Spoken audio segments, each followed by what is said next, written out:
बिस्मिल्लाहिर्रहमानिर्रहीम। दोस्तों, आज अल्लाह के तीन नाम या बासित हो, या फ़त्ताह हो, या करीम हो, इसके कमालात मैं आपको बताऊंगा। फरमाया कि रिज़्क़ की तंगी, माशी तंगी, कारोबार की तंगी के लिए ये पढ़ना लाजवाब है।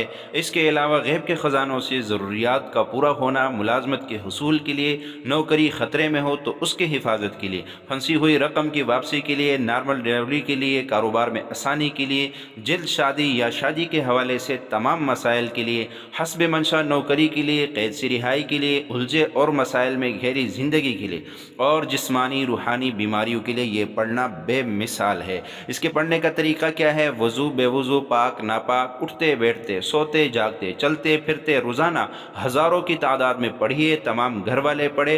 अगर सब नहीं पढ़ सकते तो जितने ज़्यादा पढ़ेंगे उतना ज़्यादा नफ़ा होगा। तो फिर देर किस बात की? आज से ही अल्लाह के नाम पढ़ना शुरू कीजिए और फिर अपनी ज़िंदगी की बरकतें और आफ़ियतें